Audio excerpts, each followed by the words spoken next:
నమ్మినటువంటి ప్రభుత్వం మన ప్రభుత్వం.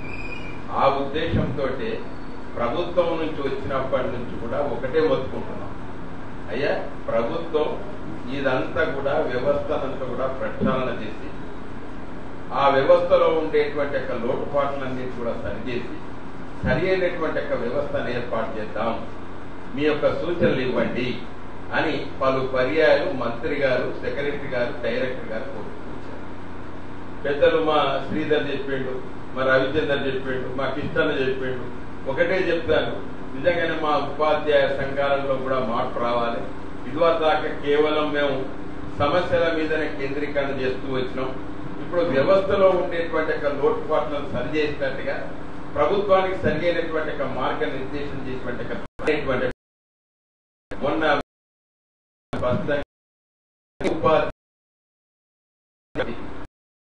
రకాల ఉపాధి పాఠశాలలో తీసుకొచ్చి విప్లవం కావాలని ఆ విప్లవం మీరు అధ్యయనం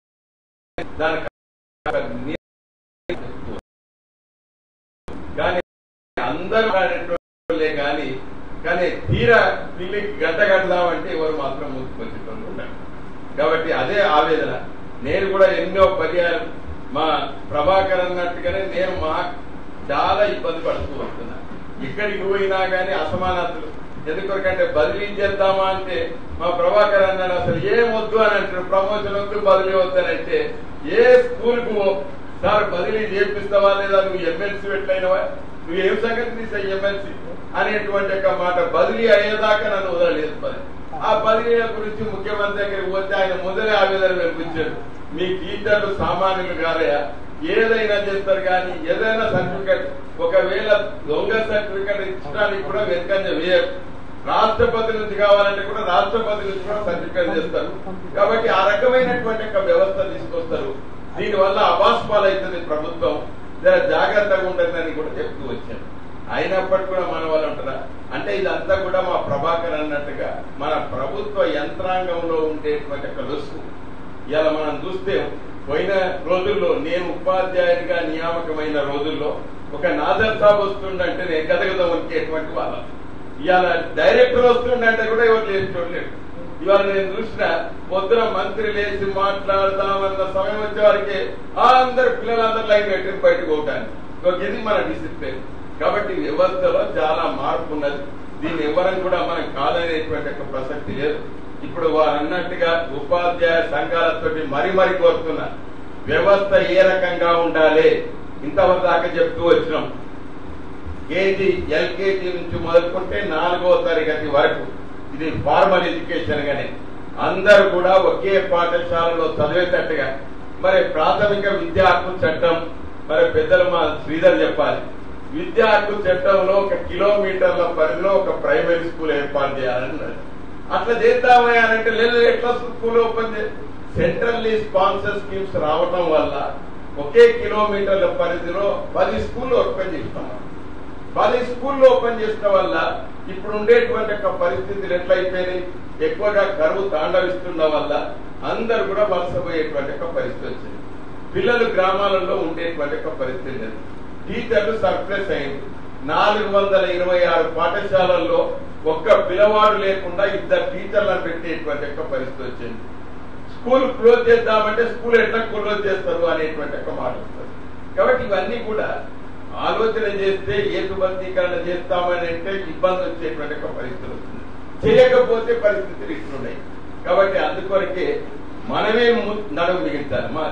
మా కిసాన్లతోటి శ్రీధర్ తోటి మాత్రం నేను చూపిస్తున్నా, అది ఏదో పని చేద్దామయ్యా, మరి అందరికి ఎప్పటి నుంచి అందరం తయారైదాం చెప్పండి. నేను మీకు అండగా ఉంటేనే, నేను ఎక్కడ కూడా రాజీ పడేటువంటి ప్రసక్తి లేదు. రాష్ట్ర ప్రభుత్వంతో రాజీ లేని పోరాటం చేద్దాం రండి. మీరు అందరూ ముందుకొచ్చి టీచర్లను చైతన్యపరిచి మాకు అవన్నీ వద్దు, ప్రమోషన్ వద్దు, ఏదొద్దు, మాకు ఈ రకమైనటువంటి వ్యవస్థ కావాలి, దానికి మేమంతా నడుము బిగిస్తున్నామని ముందుకు రాదు. ఎవరైనా వస్తారా? అన్ని నేను 6 గతంలో ఎమ్మెల్సీగా పనిచేసిన ఇప్పుడు ఎమ్మెల్సీకి వస్తే నాకు వచ్చే పైరవులు ఎటువంటి అంటే అక్రమంగా బదిలీ చేయాలి, అక్రమంగా ప్రమోషన్లు ఇప్పించాలి, అక్రమంగా ఏదైనా చేయాలి, అక్రమమైన పని చేయాలి తప్ప క్రమమైనటువంటి ఒక పని మాత్రం చేయాలి. ఎందుకంటే ఇలా మహబూబ్ నగర్లో చూడండి, అన్ని అక్రమంగా బదిలీ జరుగుతున్నాయి. ఒక్క ఉపాధ్యాయ సంఘం అని వస్తుంది అనుకుంటారా? ఏమన్నా వస్తే మాకు ఇష్టాన్ని వస్తాడు, లేకపోతే ఆ ఇష్టాన్ని వస్తాడు తప్ప వేరే ఎవ్వరు ముందుకురా. వాళ్ళే ఇంకా పోయి, నేను మొన్న రిటైర్మెంట్ ఫంక్షన్ పోయినా మహబూబ్ నగర్, అది మహబూబ్ నగర్ 8 కిలోమీటర్ల పరిధిలో ఉంటుంది. ఆ స్కూల్ వేకెంట్ అయింది. ఆ వేకెన్సీ కొరకు మొత్తం టీచర్లు లైన్ కట్టిండ్రు డిఓ దగ్గర. సార్ నాకు ఇవ్వండి అని. ఇప్పుడు బదిలీల మీద బ్యాన్ ఉన్నది కదా, ఎవరికి ఇయ్యరాదు కదా అంటే, మా జిల్లాలో నడుస్తుంది సార్, ఇది అందరికి ఇస్తూనే ఉంటారు సార్, అన్ని ప్రమోషన్లు వస్తూనే ఉంటాయి, అన్ని ట్రాన్స్ఫర్ జరుగుతూనే ఉంటాయి, ఒక అట్లా నడుస్తా అంటది. ఇన్ని ఉపాధ్యాయ సంఘాలు ఉండే, 50 సంఘాలు ఉండే, 50 సంఘాలు ఒక డిఓని కట్టడి చేయలేకపోతున్నాం. కాబట్టి ఎవరిది వస్తున్నది? కాబట్టి దీంట్లో ఎవరితో తగ్గైనటువంటి నిర్ధారణ జరగాలి. మా ప్రభాకర్ అంటారు, ఒకవైపు ఏం చెప్తాడు ప్రభాకర్, అరే పద్యమే చదవరాదా పండితులకి, పద్యం రాని చదువు ఉండాలి అనేటువంటి పండితుడు మా ప్రభాకరే చెప్పవచ్చు.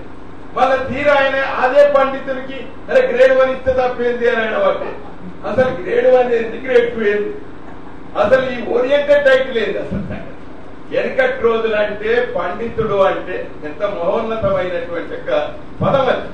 ఇప్పుడు మా వాళ్ళు ఏమంటారు తెలుసా, ఆ పండిత పదమే వద్దు సార్, ఆ స్కూల్ అసిస్టెంట్ అనండి అనేటువంటి మాట వస్తుంది.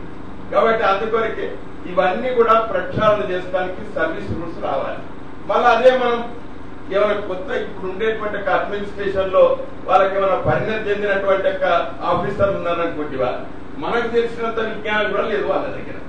ఎవరిని చూడు మళ్ళీ ట్రూ కాపీ కొడతాడు తప్ప కొంచెం ఇన్నోవేటివ్ గా ఐడియా తోటి ఒక రూల్స్ రూపకల్పన చేద్దామనేటువంటి మాత్రం ఎవరు దొరకండి. నేను రోజు నాకేం పని అంటే ఇక వాళ్ళు చేసిన తప్పులన్నింటినీ కూడా ఏరి అయ్యా ఇక డైరెక్టర్ దగ్గరికి పోతున్నా, ఇక నువ్వు ఇదేనా, నువ్వు ఎప్పటికి రోజు ఇదే చేస్తావా అని ఆయన అంటే, ఆయనకి ఎప్పటికీ ఇది నచ్చదు. పోలీస్ సెక్రటరీ అయినా ఏమైనా జర స్ట్రిక్ట్ ఉంటుంది కావచ్చు ఆ దగ్గరికి పోతే, ఇక మేము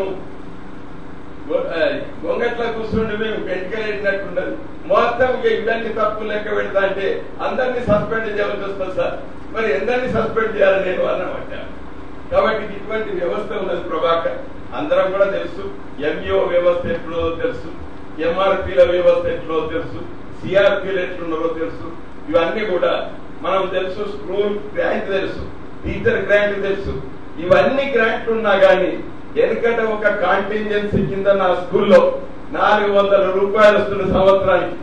అంత కాంటింజెన్సీ చాక్ పీసులు కావాల్సినటువంటి చార్ట్స్ అన్ని కొట్టుండి.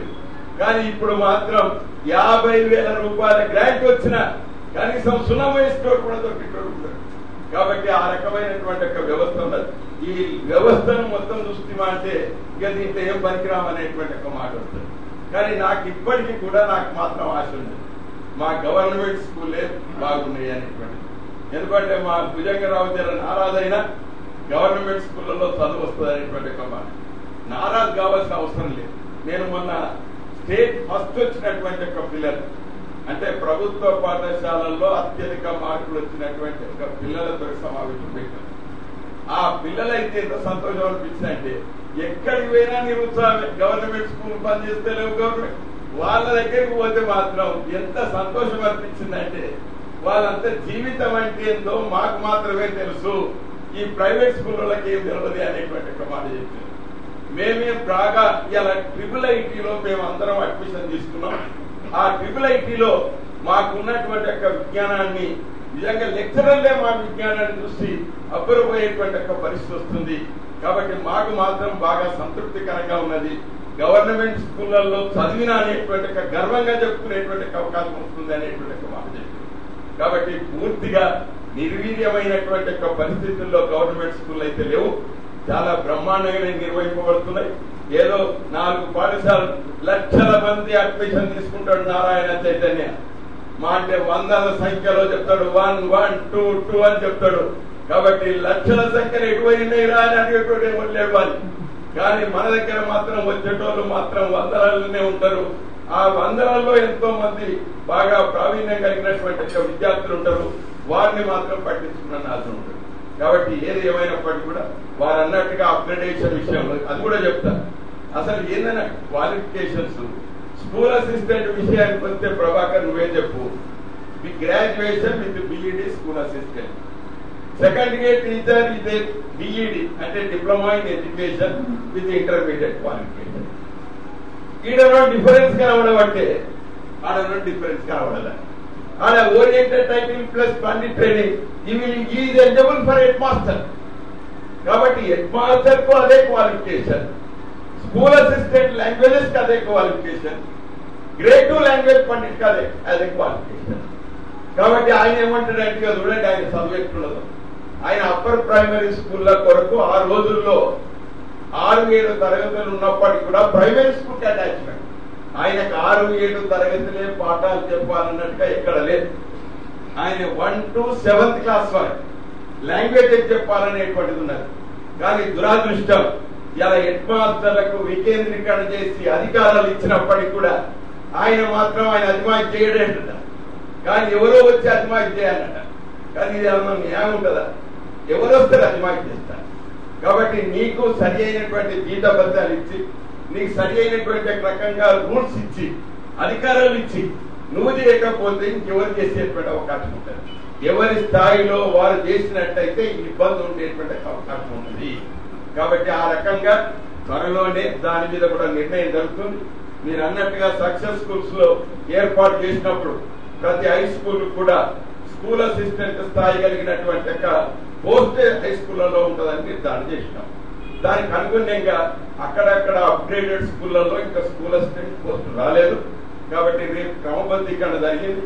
ఇప్పుడు ఎన్ని పోస్టులు అవసరం ఉన్నాయి, ఉన్నత పాఠశాలలకు ఏ భాషకు సంబంధించినటువంటి పోస్టులు అవసరం ఉన్నాయి గుర్తించారు. ఆ గుర్తించిన దాని ప్రకారంగా గ్రేడ్ 2 భాషా పండితుల పోస్టును సపరేట్ చేసి దాన్ని స్కూల్ అసిస్టెంట్ గా మార్చడానికి ప్రయత్నం చేస్తుంది. కాబట్టి ఆ విధంగా జరిగేటువంటి అవకాశం ఉంటుంది. ఇంకొకటి ఎల్కేజీ కేజీ టు పీజీ వ్యవస్థ ఎట్లుండాలి. ముఖ్యమంత్రి గారు టూకిగా ఆయన వ్యవహారం చెప్పాడు. అయ్యా మా రాష్ట్రంలో మాత్రం అందరం ఒకే స్థాయిలో పాఠశాలలో చదవాలి.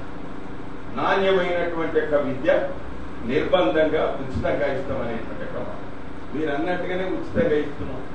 ఒక పైసా కూడా ఒక పిల్లవాని దగ్గర వసూలు చేయకుండా నాణ్యమైనటువంటి విద్య అందించడానికి చాలా మంది క్వాలిఫైడ్ టీచర్లను ఎక్కడ కూడా నిష్ణాతులైనటువంటి వారిని టీచర్గా నియామకం చేస్తున్నాం. సరి అయినటువంటి ఇన్ఫ్రాస్ట్రక్చర్ మా వేద్ కుమార్ గారు అన్నట్టుగా ఆ రోజుల్లో చెట్టు కింద చదువుకున్నాడు నేను. కాబట్టి ఆ రోజుల్లో ఉండేటువంటి చెట్టు కింద చదువులు లేకుండా ఇలా మంచి భవనాలు వచ్చినాయి ప్రతి గ్రామంలో. ఇలా ఇన్ఫ్రాస్ట్రక్చర్ ఏర్పాటు చేసినాం. ఇన్ఫ్రాస్ట్రక్చర్ ఉన్నది, టీచర్స్ ఉన్నారు, దానికి కావాల్సినటువంటి నిధులు ఉన్నాయి, ఇవన్నీ ఉన్నాయి. ఇంకా ఇక ప్రభుత్వ పాఠశాల సమర్థవంతంగా నిర్వహించకపోవడానికి కారణం. కాబట్టి ఆ వ్యవస్థను ఇవాళ ప్రభుత్వం కూడా ఎన్ని అంచెల విద్యా విధానం ఉంటే బాగుంటుంది, దాని మీద మేధావులతోటి, విద్యావంతులతోటి, ఉపాధ్యాయ సంఘాలతోటి వారి యొక్క వివరాలు కోరుతున్నాం. ఆ వివరాలు రాగానే ఒక సమావేశం నిర్వహించి ఆ సమావేశంలో స్పష్టంగా మన విద్యా వ్యవస్థ ఎట్లుంటది అనేటువంటి దాంట్లో ఇక ఉపాధ్యాయ సంఘాల విషయంలో కూడా స్పష్టత రావాలి. ఇంతవరకు దాకా ఒకే సభ్యుడు 4-5 సంఘాలలో కొనసాగుతూ వస్తున్నాడు. అట్లా ఉండకుండా ఆధార్ కార్డుతో లింకేజ్ చేసి ఏదైనా ఒక సంఘంలోనే సభ్యులుగా ఉంటట్టుగా, ఆ సంఘంలో సభ్యులుగా ఉంటే స్వేచ్ఛాయుతంగా మీరు అందరు కూడా ఏ సంఘంలో సభ్యులుగా ఉంటావో మీరు స్పష్టంగా చెప్పండి అనేటువంటి స్పష్టత చేసి ఆ సంఘానికే గుర్తింపు వచ్చేటట్టుగా, ఆ సంఘ బాధ్యులతో మాట్లాడేటట్టుగా, ఎట్లనైతే ఇతర సంస్థల్లో మన విద్య చెప్తాడు ఇతర సామాజిక సంస్థలు ఎన్నో ఉన్నాయి, ఆ సంస్థల్లో ఎటువంటి నిర్ణయాలు జరుగుతున్నాయో అదే రకంగా మన విద్యా వ్యవస్థలు కూడా అటువంటి సంస్థలే గుర్తింపు ఇచ్చేటట్టుగా, ఆ గుర్తింపు పొందిన సంఘంతో సంప్రదింపులు జరిగేటట్టుగా అటువంటి నిర్ణయం చేస్తామనేటువంటి ఒక మాట ఉంటుంది. కాబట్టి ఈ రకంగా వ్యవస్థలో విప్లవాత్మకమైన మార్పు తీసుకొచ్చడానికి ఇక 5వ తరగతి నుంచి ఇంటర్మీడియట్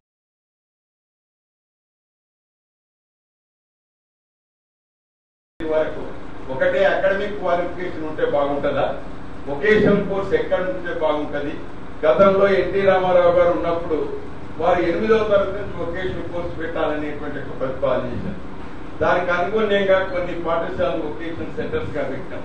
దాని ఆ విధంగా పెట్టిన తర్వాత దాంట్లో సరి అయినటువంటి యొక్క వొకేషనల్ ఇన్స్ట్రక్టర్స్ నియామకం చేయకపోవటం వల్ల కానీ ఇతరత్ర కొన్ని కారణాల వల్ల కానీ అది మనం అనుకున్నట్టుగా లక్ష్యం నెరవేరింది. కాబట్టి మళ్ళా యథాస్థితికి వచ్చింది. ఇప్పుడు మళ్ళా అదే విధంగా ఉంటుందా లేకపోతే ఏ రకంగా పెడితే బాగుంటుంది అనేటువంటి అభిప్రాయం కూడా చెప్పుకొని కూడా కోరుతున్నాం. నా ఉద్దేశంలో మాత్రం ఏదో ఎత్తి ప్రాస కొరకు కేజీ టు పీజీ అని అనొచ్చు, కానీ మనం మాత్రం సమాజంలో ఉపాధ్యాయులంగా మనకు పవిత్రమైనటువంటి యొక్క వృత్తిలో ఉన్నాం. మన బాధ్యత ఎక్కువగా ఉంటుంది. కాబట్టి వ్యవస్థ ఎట్లా ఉండాలి, నిజ రూపంలో ఎట్లా జరిగితే బాగుంటది అని అనుభవం గణించినటువంటి వాదం. కాబట్టి ఈ వ్యవస్థలో మనం ఉన్నాం కాబట్టి మన ఉనికికి ప్రమాదం వచ్చే రోజు వస్తుంది. కాబట్టి ఎట్లనైతే ఆర్టీసీ అనేటువంటి ప్రస్తావన చేసిన మన విద్య అట్లనే మనం ఎందుకు రాదు, మన వ్యవస్థ అత్యంత ముఖ్యమైనటువంటి ఒక వ్యవస్థ అని పిల్లలందరూ మా బల్లోనే చేరమని అనేటట్టుగా అటువంటి ఉద్యమ స్వరూపాన్ని తీసుకొస్తే తప్పకుండా న్యాయం జరిగేటువంటి అవకాశం ఉంటుంది. కాబట్టి మా ప్రభాకర్ తోటి మరి కోరుతున్న అంత పెద్ద ఆందోళన పడవలసిన అవసరం లేదు. బ్రహ్మాండంగా పాఠశాలల నిర్వహణ మనం దలుచుకుంటే ఒకటి ఏంటంటే జర విచక్షణ జ్ఞానం చేసేటువంటి వాళ్ళు టీచర్లు ఎక్కువ, ఇతర వాళ్ళు సర్గపోతారు. కానీ మేము అట్లా సర్గపోయినట్టు ఉండదు. ఆయన జరుగుతుంది ఎట్లా నా జరగదు ఎట్లా అనేటువంటి దాని మీద పక్క ప్రేక్షి జరిగేటువంటి పరిస్థితి వస్తారు. కాబట్టి ఆ విషయంలోనే అధికారులకు మాకు టక్కర్ అవుతుంది. ఆ అధికారులు మాతో కలిసి వస్తలేదు. మేము విప్లవాత్మకమైనటువంటి భావాలతో జర డాషింగ్ గా ముందుకు పోయేటువంటి అవకాశం ఉన్న అధికారులు మాత్రం ఇంకా వాళ్ళు భూజువాణులతో అదే పద్ధతిలో ఉంటూ వస్తున్నారు. కాబట్టి వారిని జర దుమ్ము దుర్పవలసినటువంటి అవసరం వస్తుంది.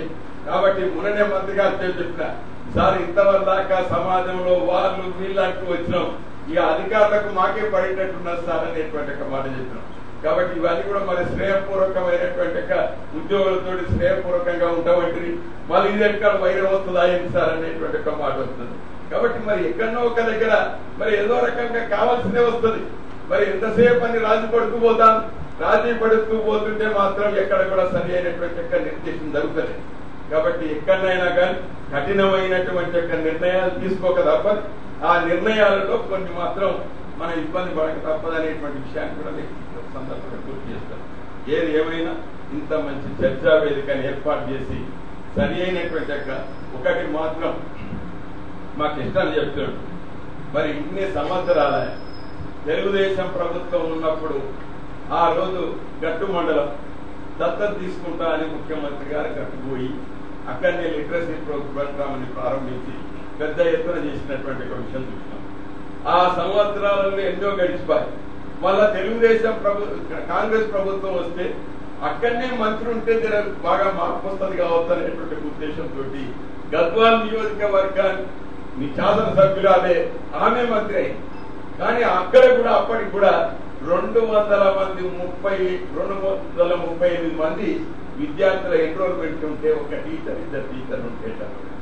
ఇక్కడనేమో పిల్లలు లేకుండా ఇద్దరు టీచర్లు ఇస్తాను, అక్కడనేమో 238 మంది ఉంటే ఇద్దరు టీచర్లు కూడా లేకపోయింది. కాబట్టి ఇవన్నీ అసంబద్ధతలు ఉన్నాయి. ఇవన్నీ మారుస్తాము అని అంటే మాత్రం మారవండి. కాబట్టి ఇప్పుడు అన్నట్టుగా టీచర్లందరూ కూడా మరి అందరు ఎట్లున్నారో సమాజంలో టీచర్లు కూడా అట్లే ఉంటారు. ఒక టీచర్లే మీ పిల్లలు ఎక్కడ చదువుతున్నారో చెప్పుకోవాలంటే మీ పిల్లలేమో పట్టణం చదవాలి, మా పిల్లలు చదవద్దా? ఇది ఎక్కడ అంటే కాబట్టి ఏదేమైనప్పుడు కూడా పిల్లలు చదివినంత మాత్రాన గ్రామాలలో స్కూళ్లు బాగుపడతాయి, పిల్లలు చదవకపోతే బాగుపడేయాలని కాదు. చిత్తశుద్ధితో బాధ్యతలు నిర్వహిస్తున్నామా లేదా అనేటువంటిది కావాలి. అటువంటి యంత్రాంగాన్ని మీరు పటిష్టం చేయండి. పటిష్టం చేస్తే అందరం కూడా జవాబుదారీ అవ్వడానికి అవకాశం ఉంటుంది. కాబట్టి అటువంటి మార్పు వస్తుందని ఆశిస్తున్నాం. కాబట్టి తప్పనిసరిగా మన తెలంగాణ రాష్ట్రంలో ఒక వినూత్నమైనటువంటి ఒక వ్యవస్థ రావాలి. దానికి మాత్రం ఉపాధ్యాయ సంఘాలే నడుం బిగించాలి. దానికి అనుగుణంగా రాష్ట్ర ప్రభుత్వంపై ఒత్తిడి తీసుకురావాలి. అప్పుడు మాత్రమే మనం అనుకున్నట్టుగా సమాజంలో మార్పు వచ్చడానికి అవకాశం ఉంటుంది. లిటరసీ రేటు పెరుగుతుంది.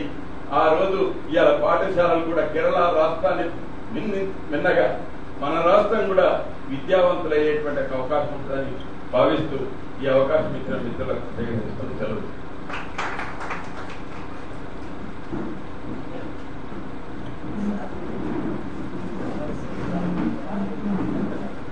సుధాకర్ ధన్యవాదాలు. ఆయన చెప్పిన మాటలు నెరవేరాలని ఆకాంక్షిస్తూ వ్యక్తించి మిత్రులు చర్చలో పాల్గొనాల్సిందిగా ప్రకాష్ గారు ప్రశ్న రూపంలో 1 నిమిషం లేదా 2 నిమిషాలు.